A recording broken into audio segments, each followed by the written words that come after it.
Orang belum sugih dengan orang nang sudah sugih, kada mesti nang sudah sugih itu hidupnya lebih tentram daripada nang belum sugih. Kadang hidupnya kada pada tentram, kada banyak pikiran. Kenapa? Hutangnya banyak. Amun kada percaya cakap saya, boleh cek di bank BRI itu. Cek di bank BNI. Yang berhutang itu siapa? Mesti orang sugih. Serta pikatna tumpukannya. Orang susah dia bisa hutang. Kenapa? Kada dihutanginya. Batarai. Nah, aku bercakap besing tapi betul tak?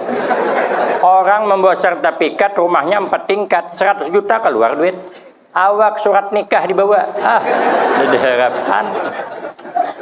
Aku dan aku ni orang bang laku lah jako amon jaminannya surat nikah kada laku setai je. Banyak bang aku anak buah di bank sana juga. Udah aku takuni bank syariah tu anak buah kami banyak aku takuni deh. Nang berhutang tu orang sugih, orang susah kada. Orang susah ni tanang hidupnya. Hanya tanda kepala di bantal mengaruh guring. Kada bersunduk lawang. Malam hari. Kada takutan kah di cuntan maling? Apa yang cuntan maling? Biar cacahan acan semangkok. Tarai ngenomo sakit parut. Ada dapur harang sebuah bikat dewa ya dah. Diangkat dapurnya dah tinggal buritnya. Ada kau dipakai juga. Coba tarai kalau sugih.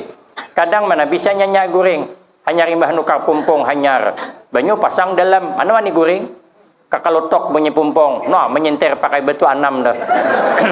Coba tarai orang susah. Kakalotok bunyi pumpung. Tanang ay si Den. Dia bisa pumpung. Ada jungkong di bawah perumahan. Kada kau dicuntan. Bucurnya aja 4. Apabila diturunakan baru dinaiki karam deh. Nyamannya. Jadi kada usah. Wih iri.